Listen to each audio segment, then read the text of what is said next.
네, 우리 사도신경으로 주일 예배 시작하도록 하겠습니다.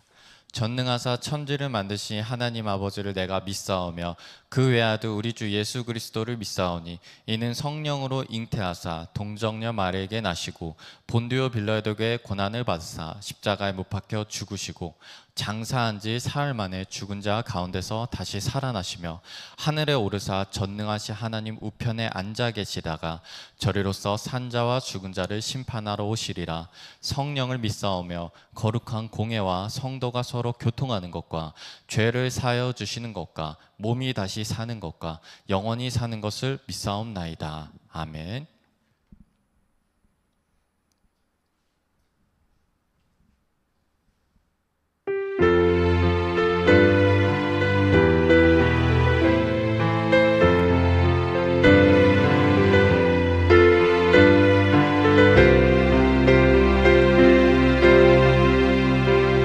모든 이를 위해 기어나리는 예수는 주, 예수는 주. 모든 무릎을 꿇고 경배를 드리세. 예수는 만유의 주님. 예수는 주, 예수는 주. 온 천하 머무르라.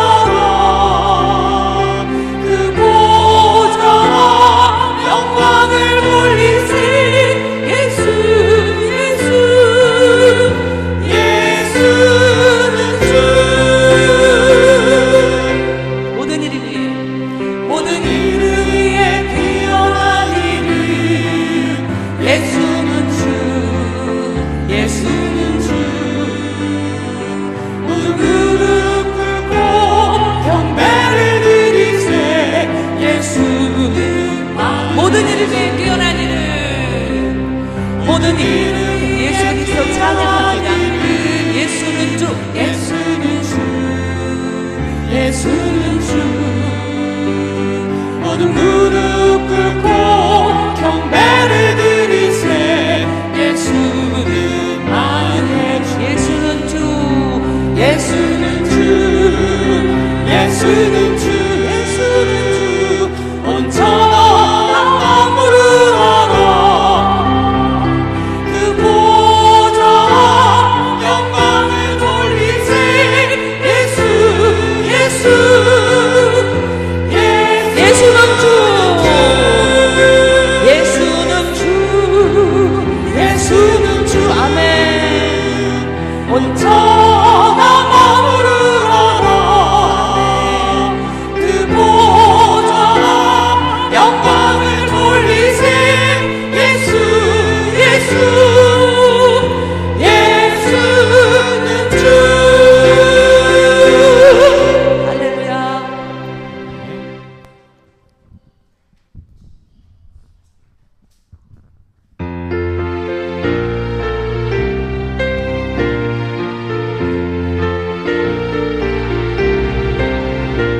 박수 치면서 찬양 드릴까요?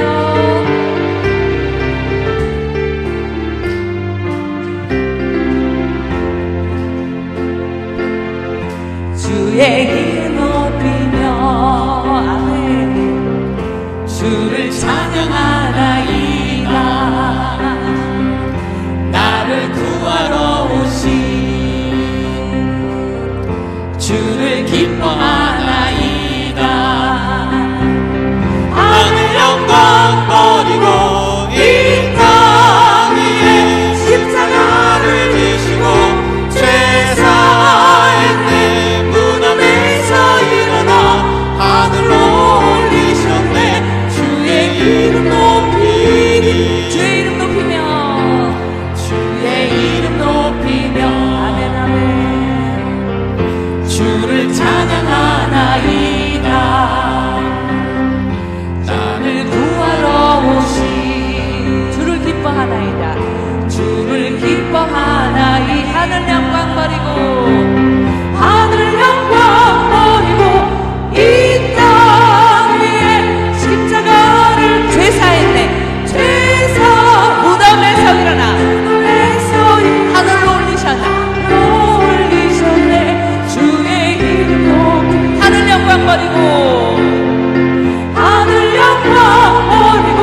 우리 마지막 찬양 시선 찬양하겠습니다.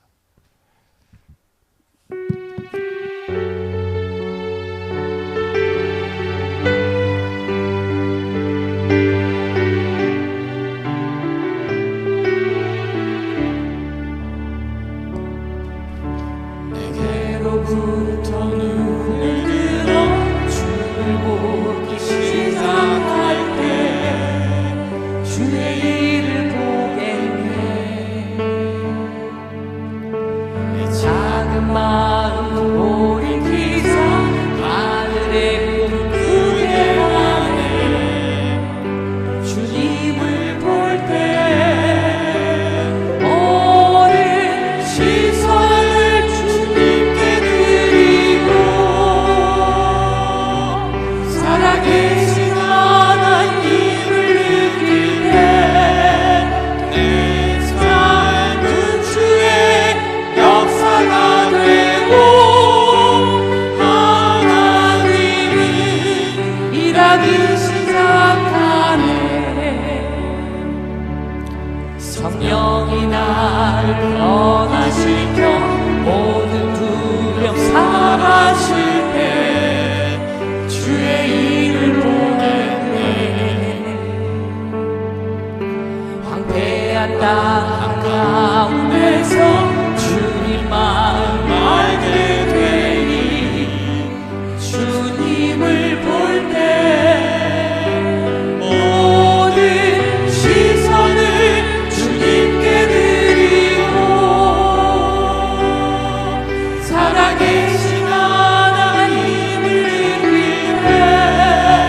때내 삶은 주의 나라가 되고 하나님이 일하기 시작하네. 모든 시선을 주님께 드리고 살아계신 하나님을 느낄 때 세상은 주의 나라가 되고 하나님이 일하기 시작하네.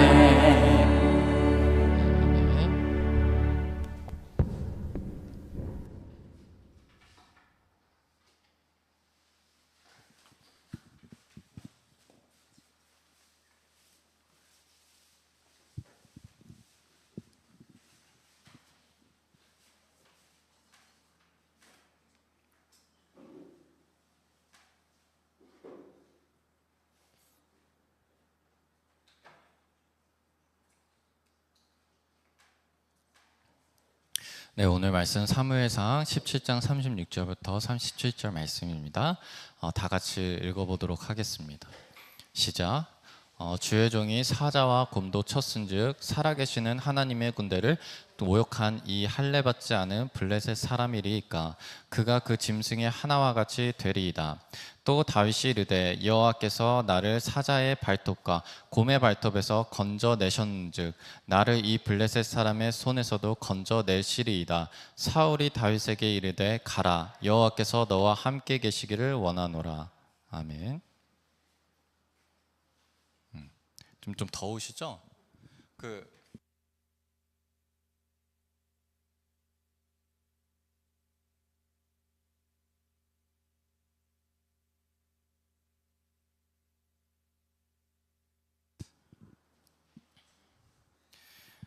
오늘 말씀이 이제 다윗과 골리앗의 싸움이 나오죠. 여러분들 다윗과 골리앗의 싸움은 사람들이 이제 교회 안 다니는 사람도 알 만큼 유명한 이야기잖아요. 그래서 이 싸움을 어떻게 얘기를 합니까? 뭔가 이제 작은 회사가 큰 회사를 뭔가 합병한다거나 할 때 다윗이 골리앗을 이겼다 이렇게 얘기를 하고, 우리나라가 독일과 같은 축구를 이겼을 때 다윗이 골리앗을 이겼다라고 얘기를 하잖아요. 그럴 만큼 이제 차이가 많이 나는 상대를 이겼다. 이때 다윗과 골리앗을 싸움을 많이 예시를 듭니다. 그래서 우리가 다윗과 골리앗의 싸움을 볼 때 계란으로 바위치기 이 말을 많이 떠올리기도 해요. 왜냐하면 딱 그러한 상황이잖아요. 계란으로 바위치기. 뭐 이게 틀린 말은 아니에요. 이 말씀을 볼 때, 왜냐하면 성경에서도 계속 이 두 가지를 이제 계속 비교를 합니다. 어떤 모습이냐면 골리앗의 모습과 이스라엘 진영의 모습을 계속 비교하면서 보여주는 거예요. 그래서 골리앗은 어떤 모습이냐면 갑옷도 막 몇 킬로씩 입는 그런 거인과 같은 모습으로 묘사가 되고, 그리고 그 골리앗이 들고 있는 창 있잖아요. 그 창 날의 무게만 한 7, 8kg 된다고 해요. 성경에 그렇게 나와 있어요. 600세겔이라고 하면 7, 8kg 정도 된대요. 그럼 날의 무게만 7, 8kg면 이 창 전체로 하면은 막 10kg, 20kg가 나가는 엄청난 무거운 무기를 든 엄청난 강인한 그런 모습으로 묘사가 됩니다. 그런데 그때 이제 다윗이 딱 나타나요. 골리앗이 어떤 모습으로 나타나요? 아까 제가 말씀드렸듯이 무기도 엄청 무겁고 갑옷도 엄청나고 거인이고, 그런데 골리앗이 나타나가지고 이스라엘 군대를 다 모욕합니다. 그런데 이스라엘 군대에 아무도 나서지 못하고 막 쫄아 있어요. 그래가지고 막 그들이 막 두려워하고 무서워하고 웅크려 있고, 심지어 사울 왕조차도 아무것도 못하는 그러한 상황에서 다윗이 딱 등장을 하는데, 다윗이 어떻게 등장을 하냐면 다윗은 막내라서 그 군대에 끌려가지도 않았어요. 형들이 장성해서 군대에 갔는데 그 아버지가 군대에 가 있는 형들에게 먹을 것을 갖다 주라고 다윗은 아주 소년, 그러니까 이제 먹을 거를 갖다 주는 전달자 역할로서 나타납니다. 되게 만화적인 표현이에요. 막 엄청난 군대들이 막 하고 있는데 혼자 조그만 애가 총총총 가가지고 먹을 거 들고 오는 거예요. 네. 그런 모습으로 다윗이 등장을 하게 되는 거예요. 그래서 계속해서 계속 비교가 나옵니다. 어떤 식으로 비교가 나오냐면 다윗은 작고 골리앗은 크다. 골리앗 대표적인 전사다. 다윗은 양을 치던 목동이다. 이렇게 나와요. 그리고 골리앗은 아까 말했듯이 갑옷과 막 무장을 했어요. 그런데 다윗은 사울이 다윗 보고 갑옷을 무장하라고 했을 때 다윗은 뭐라 그러냐면 익숙치 않으니까 갑옷도 다 벗어버려요. 그 무장하지도 않은 거예요. 그리고 골리앗은 어땠냐면 방패든 자가 앞을 보호하고 있어요. 그런데 다윗은 혼자 골리앗을 상대하러 나갑니다. 그리고 골리앗은 어렸을 때부터 전쟁에서 계속 승리해왔던 어떤 전쟁의 용사로서 묘사가 되는데, 다윗은 그저 소년으로서 전쟁에 참여하지도 않는데 그냥 들렸다가 갑자기 나서게 되는 사람으로서 묘사가 돼요. 그러니까 자꾸 이 두 가지의 비교를 보면서 계란과 바위, 다윗과 골리앗, 작은 자와 큰 자로서 계속 비교를 합니다. 왜 그렇게 비교를 하냐면 사람들의 시선이 그러했다는 거예요. 우리의 시선이 그러하고 이스라엘 백성들의 시선이 그러했다는 거예요. 그러니까 우리도, 이스라엘 백성도 이 모든 상황을 봤을 때 우리의 시선은 어땠냐? 아까 계속 반복적으로 얘기했듯이 계란으로 바위치기구나. 상대가 안 되겠구나. 엄청난 전사와 어린 소년이구나 라고 보는 거예요. 그렇기 때문에 이 모습을 보면 우리는 다 두려워할 수밖에 없고 이기지 못한다고 생각할 수밖에 없고 이거는 안 되는 거다라고 생각할 수밖에 없어요. 그런데 여러분 한번 보세요. 다윗이 돌팔매를 던졌다 그랬잖아요. 돌팔매가 실제로 어땠는지 한번 볼게요. 이거 크게 하는 법이 있었네. 까먹었. 자, 한번 보세요. Veremos la velocidad de esta onda muy larga.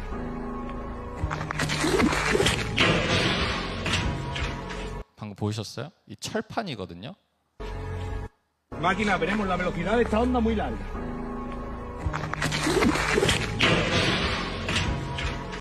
이게 돌팔매예요. 여러분 그냥 막 이렇게 던지는 거 생각했죠? 그거 아니에요. 돌팔매 이거예요. 다시 한번 알겠습니다. Máquina, veremos la velocidad de esta onda muy larga.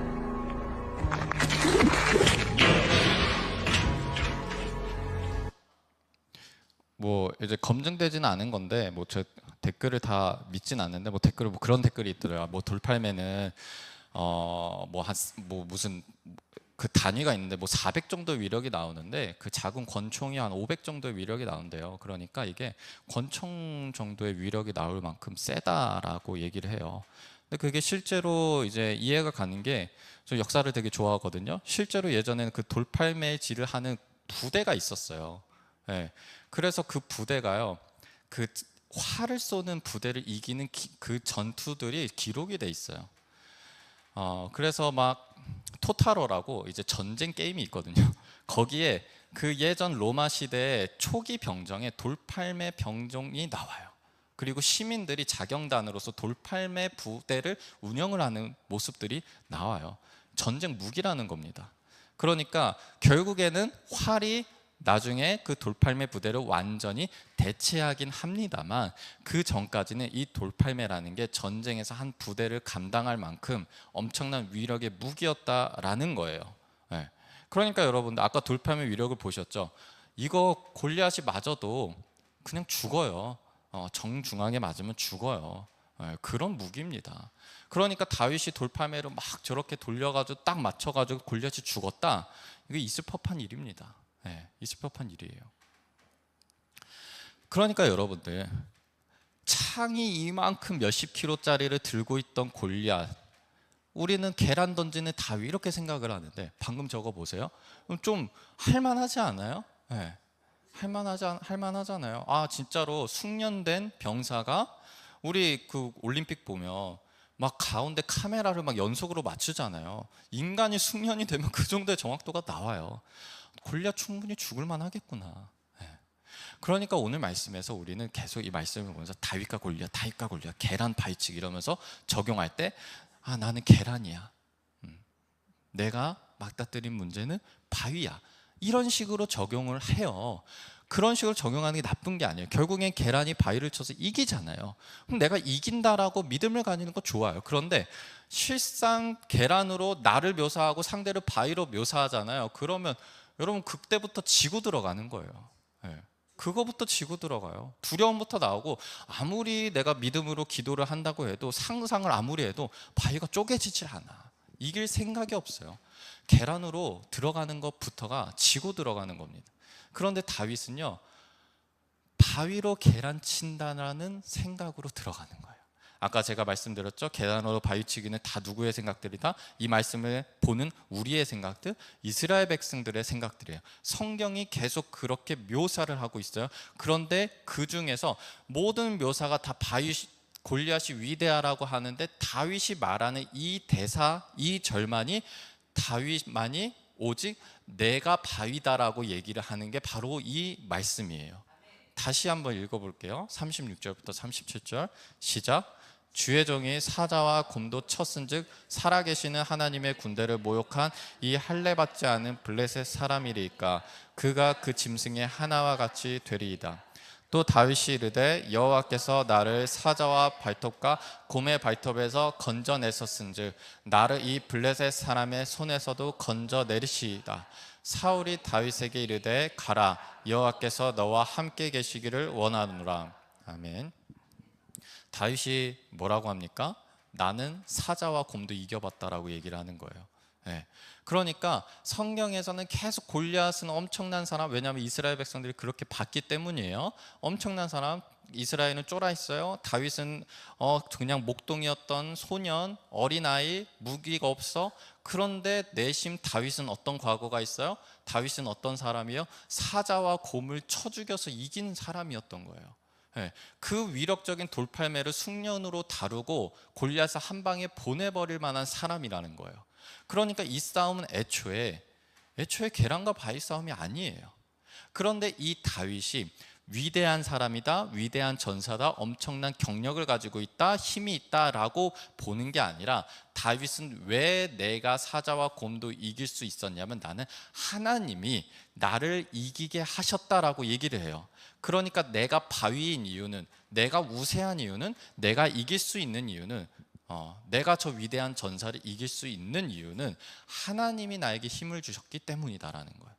그러니까 시작부터 나는 계란이 아니야. 나는 하나님이 함께하기 때문에, 하나님이 내게 주신 힘이 있기 때문에 내가 바위야 하고 다윗은 시작을 한 거예요. 전쟁을 그렇게 입성을 한 거예요. 그래서 이 할례 받지 않는 블레셋 사람이리 그가 그 짐승이 하나와 같이 되리이다 라고 아주 당당하고 자신감 있게 시작을 하는 거예요. 우리가 계란으로 시작을 했으면 하나님 어떡합니까? 진짜 지금 미치겠어요. 제가 죄를 상대한다고요? 하나님 제발 좀 저를 도와주세요. 어떻게 이깁니까? 하나님 아니면 제가 이길 수가 없어요. 자, 이것도 우리가 기도의 하나의 방법이고 두려움에 떨 때 그렇게 기도하는 것도 저는 대단하다고 봐요.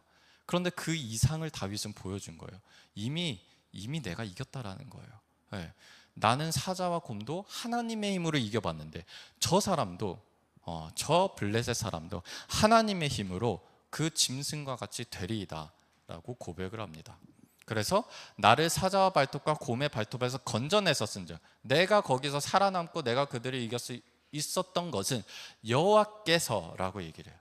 정확히 힘의 원천을 파악하고 있는 거죠. 하나님이 함께 하셨기 때문에 나를 이기게 하실 것이다. 그러니까 나를 이 블레셋 사람의 손에서도 건져내시리이다 라고 얘기를 하는 이유가 바로 그러한 거예요. 그래서 사울이 다윗에게 가라, 여호와께서 너와 함께 계시를 원하노라 이렇게 얘기를 하고 다윗이 출정을 하게 되고 다윗이 승리하게 된다라는 거예요.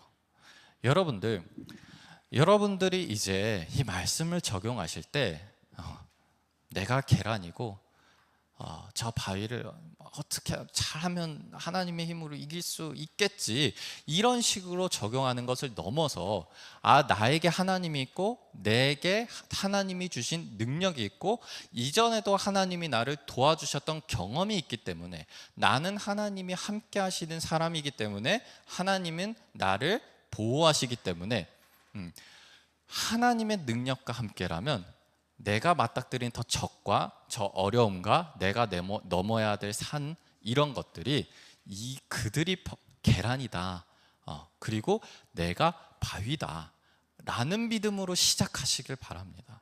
그렇게 적용하세요. 네.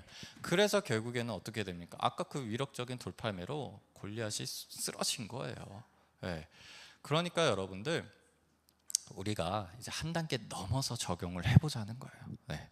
자, 기도하도록 하겠습니다. 하나님 아버지, 우리가 계속 나약합니다. 우리 어렵습니다. 가진 것이 없습니다. 그것이 사실입니다. 그렇지만 하나님이 함께하기 때문에 하나님의 능력이 있기 때문에 우리는 풍족하며 우리는 이길 수 있으며 우리는 승리할 수 있습니다. 하나님, 우리가 우위에 서 있으며 우리가 승리할 자이며 우리가 승률이 더 높은 자이며 우리가 이길 만한 자입니다. 우리가 전사이며 우리가 싸워서 이길 수 있습니다. 하나님, 우리가 싸움을 앞두고 그리고 넘어야 될 산을 앞두고 이러한 고백과 이러한 강력한 믿음을 가지고 나갈 수 있게 하여 주시옵소서. 하나님이 우리를 함께 하시고 도와주시기 때문에 우리가 이길 수 있음을 우리가 경험할 수 있게 하여 주시옵소서. 예수 그리스도의 이름으로 기도하였습니다. 아멘. 네, 우리 광고는 딱히 없고요. 오늘 이제 나도 한마디 하신다는 분이 있어서 나도 한마디 하고 그리고 특송 있다고 합니다. 나도 한마디 하고 특송하고 이제 기도하는 시간 가지도록 하겠습니다.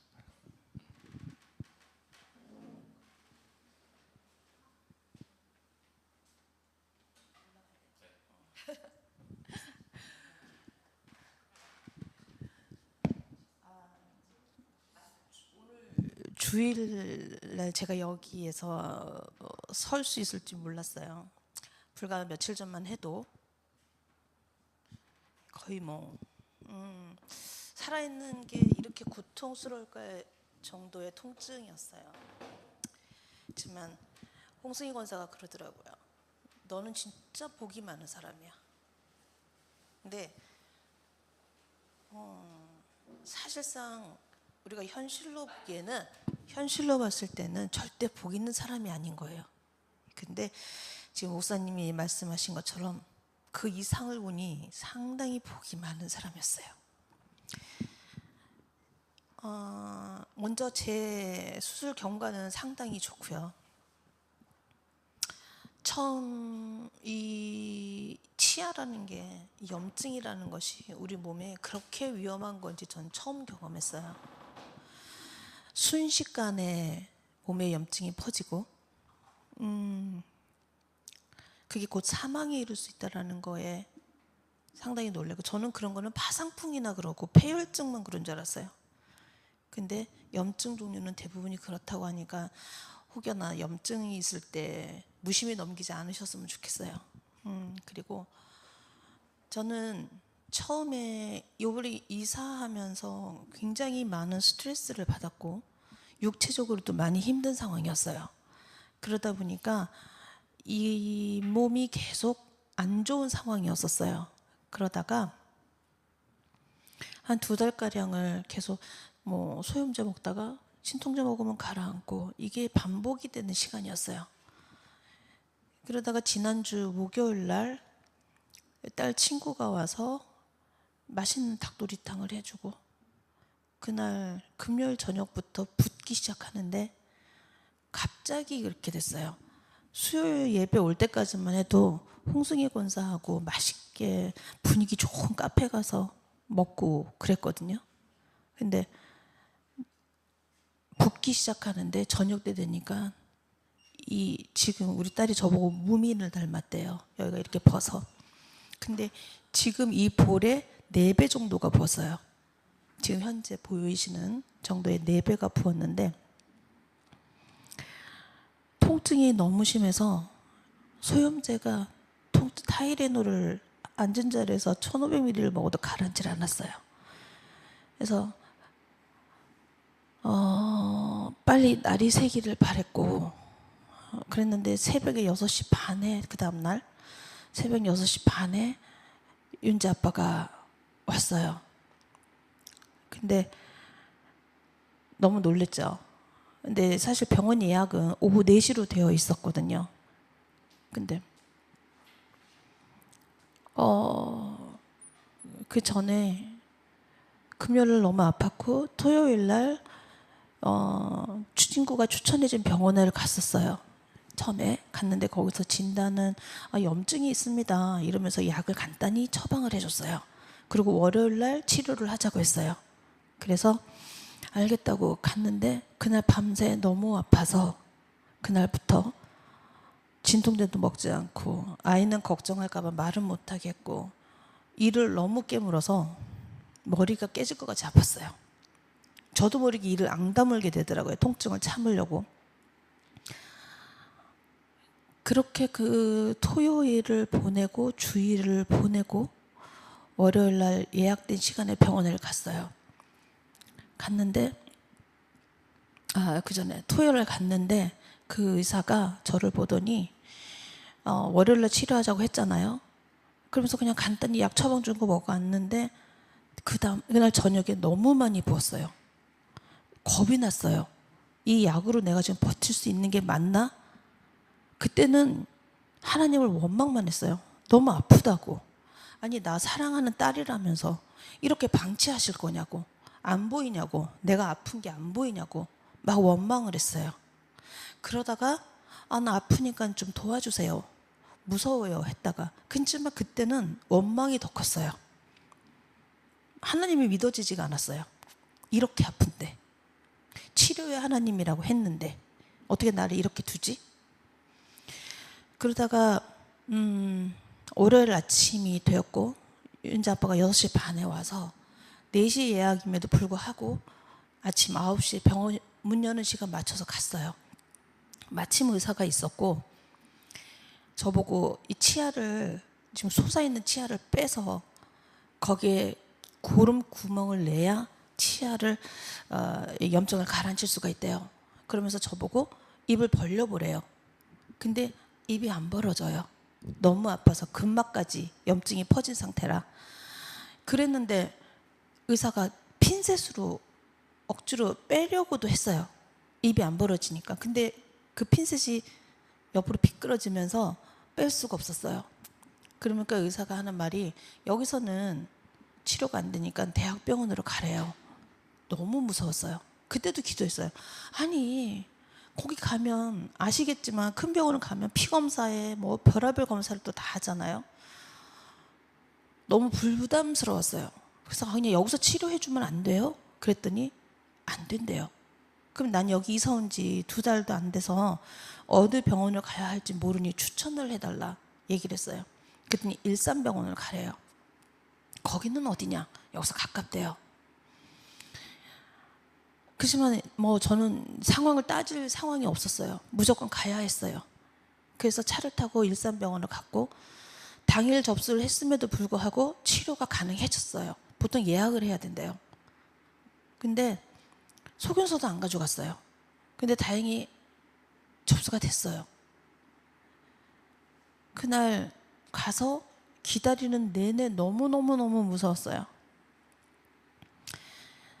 근데 여기에서 하나의 기적이 있었어요. 이거는 저의 상황이 상당히 심각한 상황이었거든요. 근데 의사가 저보고 보더니 지금 상당히 많이 진행이 돼서 힘들다고 그렇게 얘기를 해요. 그러면서 마취 주사를 놓는데 저는 제 목소리가 원래 좀 톤이 높기는 하지만 그렇게 돌고래 소리 같은 소리가 나올 줄 몰랐어요. 정말 제 비명이 천장을 뚫는 줄 알아서 손꼽과 같은 비명 소리가 나왔어요. 너무 아파서. 의사가 그러더라고요. 아플 수밖에 없대요. 염증이 너무 심해서 그 염증에 이 마취가 먹히지를 않는데요. 그래서 많은 마취제를 놨어요. 의사 선생님 너무 잘해주셨어요. 많은 마취제를 놨고 그때도 기도할 생각을 못했어요. 왜냐하면 내 통증이 너무 심해서 하나님을 의지할 여지가 없었어요. 그게 결국 내 뜻과 의지인 거예요. 그래서 그 통증을 하고 긁어내는 동안에 아플 거래요. 마취가 안 돼서. 근데 그때는 기도를 했어요. 하나님한테 아버지 나 지금도 너무 고통스러우니까 안 아프게 해주세요. 근데 의사가 다 긁었대요. 안 아팠어요. 안 아팠어요. 그리고 긁고 나왔는데 여전히 퉁퉁 부어 있었죠. 그리고 이제 저녁에 처방전을 받고 집에 왔어요. 이제 마취가 깨고 나는데 지금까지의 고통은 고통이라고 할 수도 없었어요. 생사를 찢고 후벼 파도 이런 정도로 아프지 않지 않을까라는 생각을 했어요. 그래서 이제 윤지 아빠는 어머님이 치매셔서 어머니를 돌보러 갔고 집에 남았는데 윤지가 걱정할 것 같기도 하고 너무 아픈 거예요. 너무 아픈 거예요. 옆에서 누가 나를 지금 칼로 찔러도 그 고통을 못 느낄 만큼 너무 아팠어요. 그러다가 겁도 나고 그렇게 또 통증이 시작돼서 마취가 완전히 풀린 순간은 거의 사망에 이를 것 같았어요. 진통제를 마구 집어넣는데도 전혀 통하지 않았어요. 그렇게 또 밤을 보내게 돼요. 새벽 5시가 됐는데 정말 죽을 것 같았어요. 근데 약을 사실 아침, 점심, 저녁에 먹잖아요. 4시간 간격으로 먹었어요, 병원 약을. 근데 그걸 먹으면 위가 너무 아파요. 속이 너무 쓰려요. 항생제랑 소염제랑 속이 너무 쓰린데 아침에 제가 마지막 먹기 전에 하나님한테 기도를 했어요. 아버지 나 너무 아파서 약을 먹어야겠다. 근데 속이 너무 쓰리고 신장이 망가지는 상황이라 소변도 나오질 않았어요. 며칠이. 소변이 주황색이었어요. 겁이 났어요. 신장이 많이 망가지나 싶어갖고. 그걸 혼자 감내하고 있었어요. 그러던 중에 약을 먹었어요. 못 견뎌서 거기에다 타이레놀을 1500ml를 그냥 먹었어요. 같이. 거기 있음에도 불구하고. 그래도 안 가라앉아요. 먹은 게 소용이 없었어요. 그래서 울고불고 방안을 헤매다가 윤지 출근 시간이 돼서 애를 보내야겠더라고요. 안 그러면 제가 걱정하니까. 그래서 그냥 그래도 눈물이 줄줄줄 흘렀어요. 그 윤지가 제 눈물을 닦아주면서 엄마 많이 아프지? 어떡하지? 어떡하면서 애가 걱정을 해서 가라고 출근을 시켜놓고 그 자리 땅바닥에서 대굴대굴 굴렀어요. 너무 아파서. 방을 이쪽 끝에서 저쪽 끝으로 굴러다녔어요. 너무 아파서. 그랬는데 그때 무릎을 꿇고 파리 새끼처럼 손이 발이 되도록 빌었어요. 하나님한테. 살려주세요. 살려주세요. 너무너무 아파요. 못 견디겠어요. 막 그때는 원망이 안 나오고 살려달라고 했어요. 너무 아파서. 그런데 어느 순간 제가 눈을 떴어요. 그렇게 싹싹 빌다가 잠이 들은 거예요. 나도 모르게. 근데 눈을 떠서 우리 윤지가 8시에 출근을 하니까 그때부터 빌다가 잠이 들었는데 눈 뜨니까 10시인 거예요. 2시간을 잔 거예요. 밤새 못 자다가. 근데 일어났는데 정말 1도 안 아파요. 이빨이 정말 하나도 안 아프고 내 이 부어있는 얼굴이 카스테라 같았어요. 포근포근. 순간 잠이 든 2시간도 몰랐지만 잠이 깨고 나서 하나도 안 아팠어요. 너무 놀라웠어요. 그런데 그때도 생각했어요. 이게 뭐지? 아까 내가 잠들기 전에 약을 먹었는데 약이 진통이 됐나? 이런 생각을 했어요. 그래서 그때도 하나님을 믿지 못했던 거죠, 나는.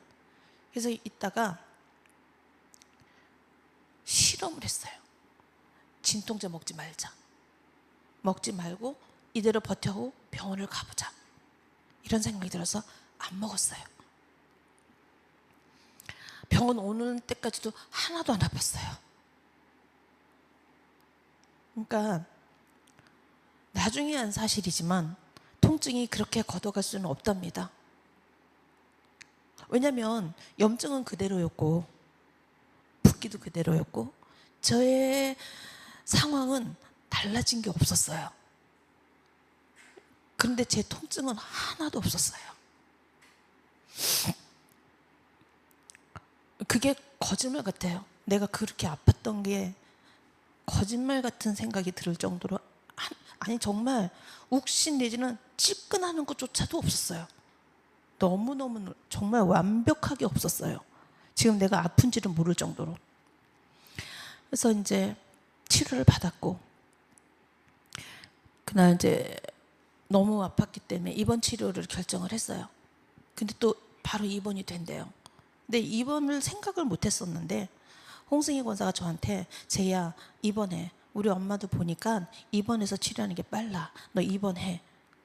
계속 그랬거든요. 근데 사실 저는 엄마 노모도 있고 윤지도 있고 뭐 여러 가지 제 상황들이 녹록한 상황은 아니라서 어떻게 해야 되나 했는데 그 통증이 너무 심했기 때문에 모르겠다. 나 살고 봐야겠다 해서 입원을 결정을 했고 입원을 했어요. 그래서 입원 치료를 시작을 했고 그 다음 날 입원하고 그 다음 밤새 안 아팠어요. 그 이후로 통증은 없었어요. 저는 그날 그 시간 이후로. 물론 병원에서 진통제를 끊임없이 놔주고 근데 너무 재밌는 건 나는 안 아팠는데 병원에서는 상당히 아플 거라고 진통제를 계속 놔줬어요. 예, 근데 이거를 맞는 게 맞나? 맞지 말까? 근데 또 겁나요. 그러니까 그때도 하나님에 대해서는 반신반의겠죠. 진통제 때문에 내가 지금 안 아픈가? 아니 하나님은 분명히 없애줬는데 이런 생각을 했어요. 그러다가 제가 기도를 했어요. 아버지 이렇게 걷어갈 거 나 왜 아프겠어요? 이렇게 걷어가실 건데 왜 나 아프겠어요? 그랬더니 하나님이 저한테 뭐라고 하신 줄 아세요? 내가 그렇게 안 했으면 너 내가 한 거 몰랐을 거 아니니 이러시는 거예요. 그때 느낀 건 뭐냐면 내가 하나님을 느끼는 내 체감의 온도였어요.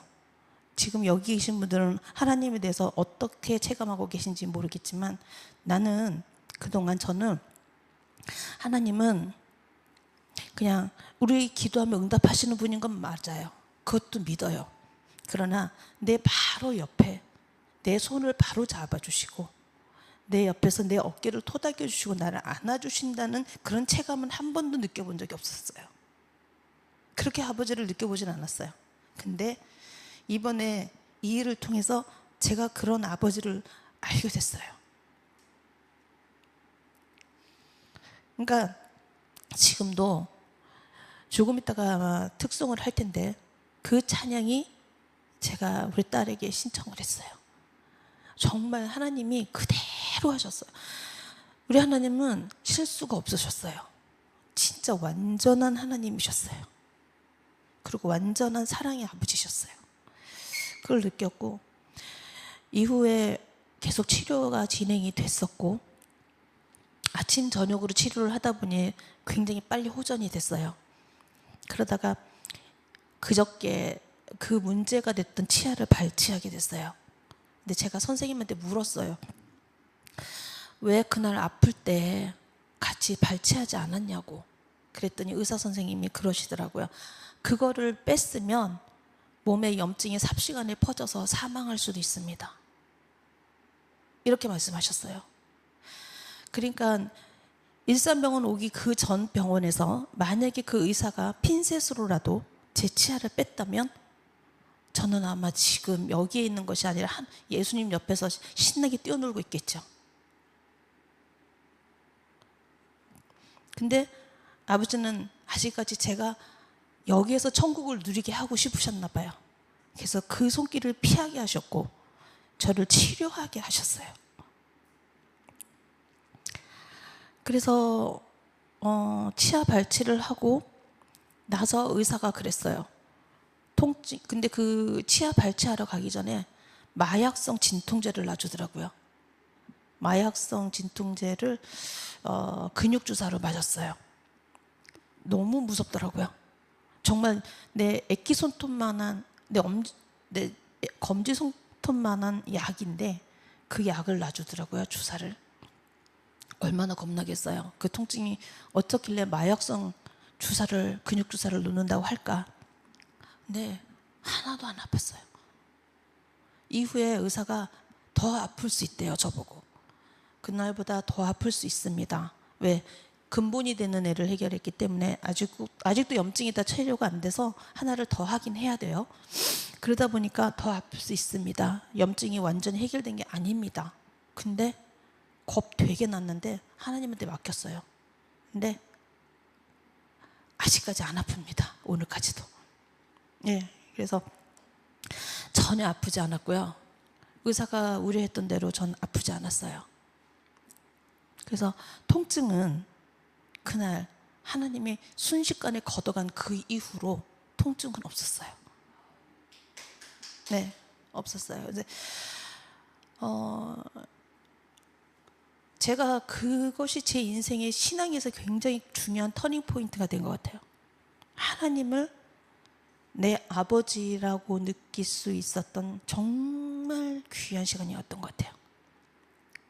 그래서 제가 그랬죠. 나 이제 꽃 꽂아야겠다. 진짜로. 나 하나님한테 미쳐야겠구나 생각이 들었어요. 근데 그게 아버지를 진짜 우리가 아버지라고 부르잖아요. 처음에 하준교회랑 여기 왔을 때 이상했어요. 누구는 막 기도한테 아빠 그러고 아니 무슨 하나님을 아빠라 그러지? 너무 이상했어요. 근데 어느 날 저도 아빠라고 하면서 끊임없이 아버지하고 얘기를 하고 있었어요. 그 이후로. 그래서 이게 지금 전반적으로 저한테 있었던 모든 상황이시고 저한테 중보기도 해주시고 물질로 저한테 은혜를 주셨던 많은 분들은 오병이어의 기도로 하나님의 그 손길에 축복하고 그 기도에 축복하실 거라고 저는 믿어요. 네, 너무 감사하고 앞으로 한 몇 개월은 걸릴 거라고 하나 실제 의사가 얘기하긴 그렇게 하지만 그거는 근데 하나 느낀 건 있었어요. 모든 주권이 하나님께 있잖아요. 우리는 모두 주권아 하나님에게 주권 아래에 있는 거잖아요. 의술이 됐든 뭐가 됐든 다. 그래서 그 부분은 제가 이제 확실히 알게 된 것 같아요. 그래서 의사는 몇 개월이 걸릴지 모른다고 하나 저는 하나님의 치료를 믿어요. 하나님의 시간을 믿고 하나님의 계획을 믿고 하나님의 뜻과 의를 믿어요. 그 전까지는 내 뜻과 의를 하나님한테 관철시키려는 거에 최선을 다했어요. 그러나 결국은 아버지의 뜻대로, 아버지의 계획대로 하시더라고요. 가끔 우리가 그걸 못 기다릴 때가 많잖아요. 근데 분명한 건 가장 좋은 것으로 주시는 하나님이란 그 말씀을 저는 이제 믿게 됐어요. 그래서 이 일을 계기로 제가 너무 감사하게 됐어요. 이제는 원망이나 낙심은 없어요. 염려도 하지 않아요. 아까 목사님 말씀하신 것처럼 이미 끝났어요. 우리가 갖고 있는 염려, 그건 과거에 끝난 거예요. 하나님이 이미 이루셨어요. 그래서 성경에 너희가 믿고 구한 것은 받은 줄로 믿으라고 하셨잖아요. 그 말씀이 이젠 전 믿어져요.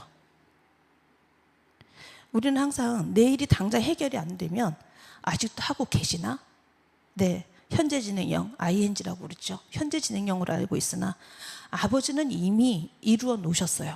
과거형인 거죠. 예, 이미 만들어 놓으셨고 이미 다 준비해 놓으셨고 저를 손구름으로 인도하셨고 진짜 하나님의 계획은 우리가 생각할 수 없는 게 맞아요. 예, 그래서 오늘은 여기까지만 할게요. 이게 오늘 1부고요. 2부는 다음에 할게요. 고맙습니다.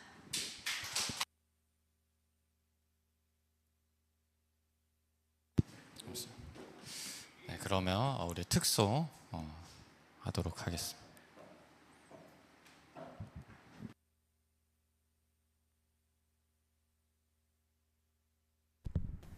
이게 김재희 집사님이 이 찬양이 듣고 싶다 그래서 하는데 오늘 아침에 듣고 오는데요.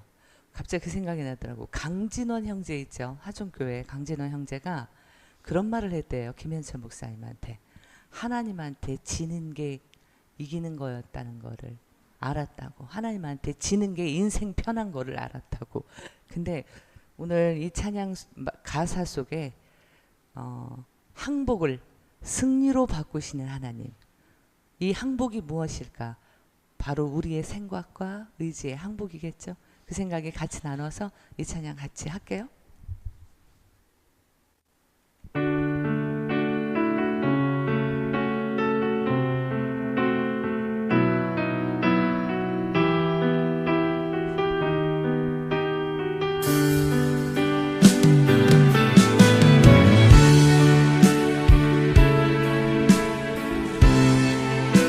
보혈지 가면이라 같이 합니다.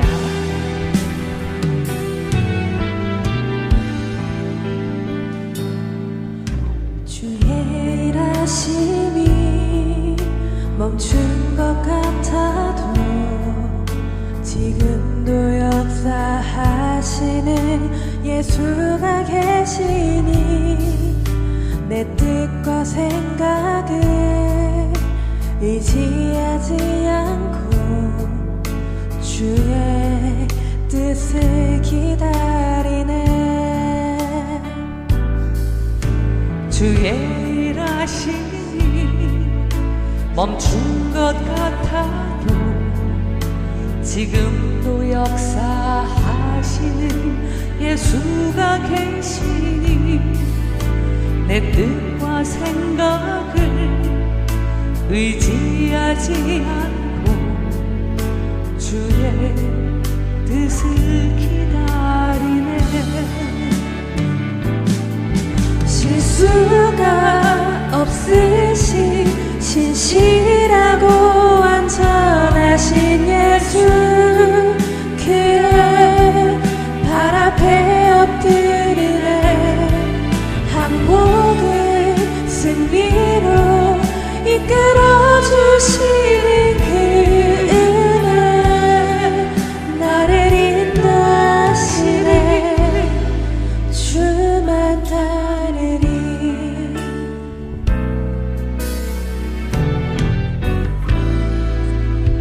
사랑으로 지신 십자가를 주사 영원히 함께 하시는 예수가 계시니 믿음의 눈으로 주를 바라보고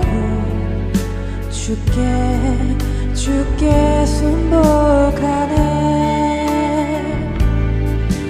사랑으로 지신 십자가를 주사 영원히 함께 하시는 예수가 계시니 믿음의 눈으로 주를 바라보고 주께 순복하네. 실수가 없으신 신실하고 완전하신 예수, 그의 발 앞에 엎드리네. 항복을 승리로 이끌어 주시는 그 은혜, 나를 인도하시네.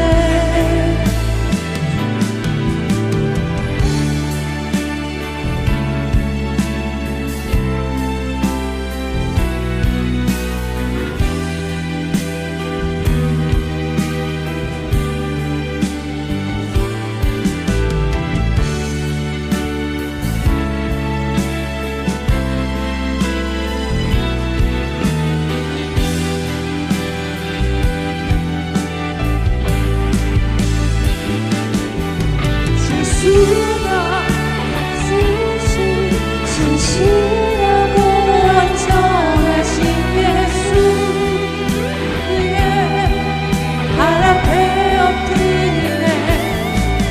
항복을 승리로 이끌어 주시는 그 은혜, 나를 인도하시네. 실수가 없으신 신실하고 완전하신 예수 안에 그의 발 앞에 엎드리네. 항복을 승리로 이끌어 주시는 그 은혜, 나를 인도하시네.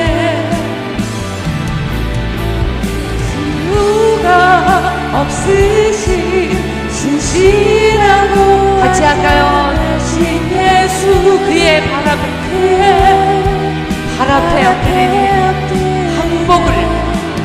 항복을 승리로 이끌어 주시는 그 은혜, 나를 인도하시네. 주만 따르리.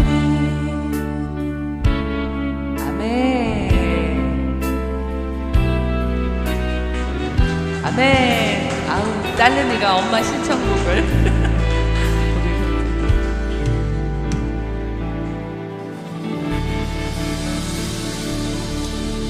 감사합니다. 우리 문들아 머리들아, 우리 이거 1절만 찬양하고 기도하는 시간 가지도록 하겠습니다.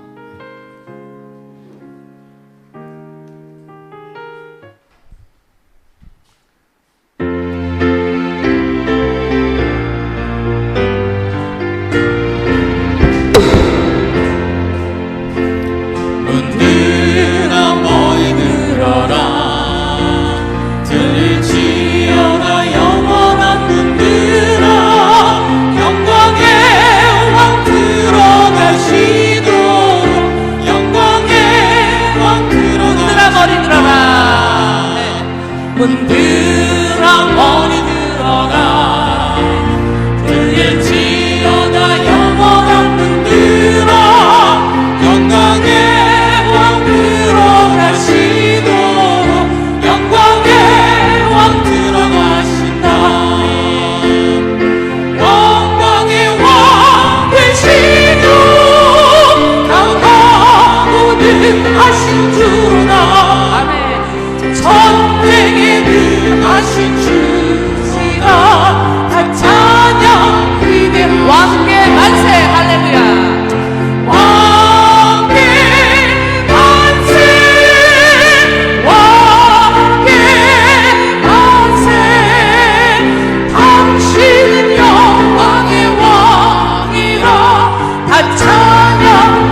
기도하도록 하겠습니다.